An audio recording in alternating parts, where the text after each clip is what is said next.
네, 안녕하세요. 오늘도 정말 아름다운 분을 모셨는데요. 오늘 함께 해주실 분은 서울 백병원 신장내과의 황수빈 교수님 모셨습니다. 교수님 안녕하세요. 안녕하세요. 네, 안녕하세요. 너무 반갑습니다, 교수님. 네.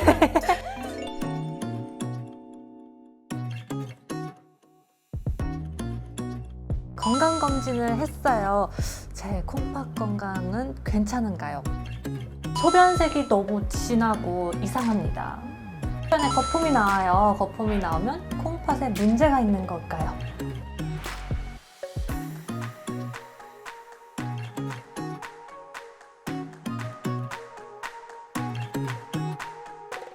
건강검진을 했어요. 제 콩팥 건강은 괜찮은가요? 우리가 건강검진을 할 때 기본적으로 혈액검사 간단한 것과 소변검사는 반드시 포함이 되어 있는데요. 신장질환을 보는 지표 두 가지예요. 그래서 보시면 혈청 크레아틴이라는 수치가 여기 나오는데 여기 1.6이라고 나와 있죠. 네. 혈청 크레아틴이라는 건 뭐냐면 우리 몸에 있는 노폐물 중에 한 가지인데 그 노폐물이 얼마나 남아있느냐에 따라서 신장 기능이 좋다 나쁘다를 이제 간접적으로 평가하는 지표입니다. 이제 사구체 여과율이라는 게 나오는데 그거는 이제 1분당 얼마나 정도의 노폐물을 분리해냈느냐, 이제 배출해 나가느냐 이런 건데 여기에 보시면 정상치가 60 이상이라고 되어 있어요. 근데 여기 있는 환자분은 44라고 나와 있기 때문에 신장 기능에 의심이 된다라고 되어 있죠. 그래서 이렇게 결과가 나오면 이제 혈액 검사를 다시 한 번 더 해보셔야 되고, 두 번째로는 요검사에서 요단백이라는 게 나옵니다. 요단백은 정상이나 경계, 단백뇨 의심 이렇게 세 단계로 나누어지는데 단백뇨가 의심된다고 나왔을 때는 역시 소변 정량 검사나 24시간 소변을 모아서 단백질이 얼마나 빠져나오는지를 검사를 해봐야 될 것 같아요. 그래서 그걸 설명을 해드리면 콩팥 기능 평가할 때는 이제 세 가지를 크게 검사를 하는데 첫 번째는 콩팥 초음파 검사, 두 번째는 소변 검사, 세 번째는 혈액 검사인데요. 첫 번째, 혈액 검사에서 콩팥 기능이 감소했다. 그러니까 크레아틴 수치가 계속 높다거나 사구체 여과율이 낮다. 혹은 콩팥 초음파에서 크기가 감소됐다. 아니면 소변 검사에서 혈뇨나 단백뇨가 있다. 이런 세 가지 중에 한 개만 있는데 그게 3개월 이상 지속이 되면 만성 콩팥병으로 진단을 합니다.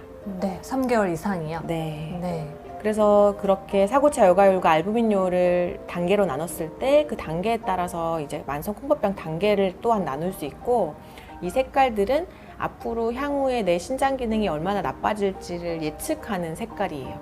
그래서 빨간색으로 갈수록 점점 신장이 빨리 나빠질 수 있다, 투석을 앞두고 있다라고 할 수 있는데 네. 이제 그거를 보는 지표 자체가 두 가지죠. 사구체 여과율과 단백뇨.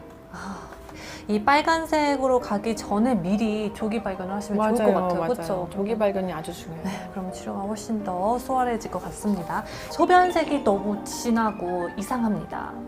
소변색은 정말 중요해요. 여기 보시면 정상 소변 색깔은 다 아시죠? 정상 소변 색깔은 이제 맑은 노란색인데 약간 진노란색이 되기도 하고 더 맑아지기도 합니다. 근데 우리가 집중해야 될 것은 이제 거품뇨와 이렇게 선홍색 소변, 콜라색 소변인데요. 일단은 선홍색 소변은 혈뇨. 네.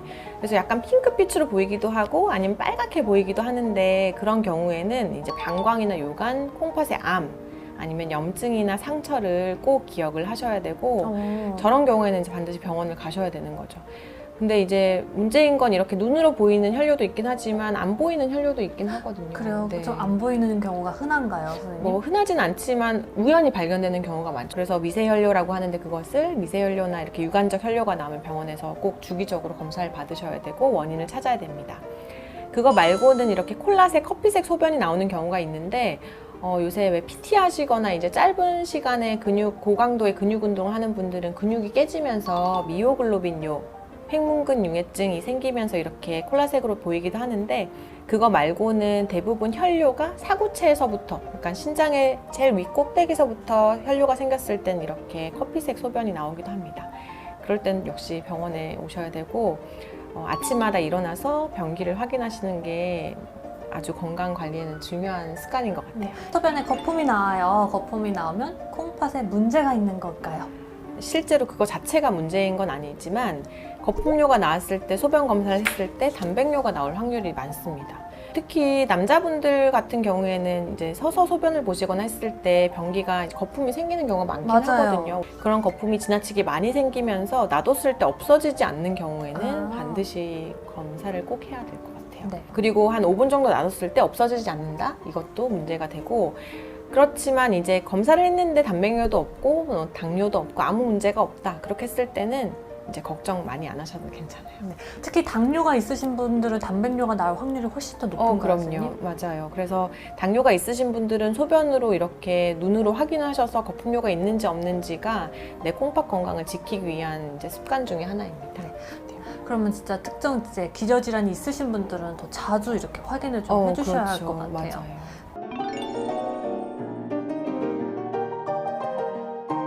얼마 전에 김대중 교수님 방송 나오셨더라고요. 거기서 보시면 뭐 소염 진통제 절대 먹지 말라 맞아요. 이렇게 얘기하는데 사실 신장내과 의사들이 가장 너무 안타깝고 막 약간 놀라고 싫어하는 약이 소염 진통제예요. 왜 그러냐면 소염 진통제는 너무 다양한 이름을 가지고 있고 종류가 있는데 그 약들이 하나같이 다 하나도 빠짐없이 콩팥을 나쁘게 해요. 그리고 두 번째로는 CT 조영제인데 CT 조영제는 사실 알레르기 반응 때문에 많이들 겁내하시긴 하는데 우리가 잘 모르는 부작용 중에 하나가 콩팥 손상이에요. 그래서 CT 조영제를 이제 써야 되는 경우는 사실 어쩔 수 없이 써야 그렇죠. 되는 검사할 거거든요. 수밖에 없으니까요. 그럴 때는 이제 찍기 전에 혈액 검사를 해서 신장 기능을 확인하고 찍고 나서 며칠쯤 뒤에 다시 콩팥 기능을 확인해서 나빠졌는지를 일단 확인하는 것도 중요하고, 그리고 조영제가 들어갔을 때 빨리 몸에서 빠져나가도록 수분 섭취를 충분히 하는 게 중요할 것 같아요. 네.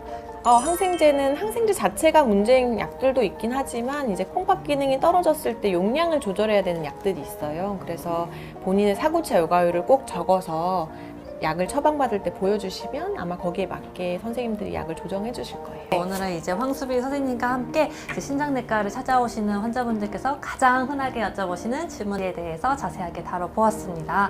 귀중한 강의 감사드리고요. 네. 저희는 다음에도 또 유익한 내용으로 찾아뵙도록 하겠습니다. 네. 시청해주셔서 감사합니다, 여러분. 감사합니다.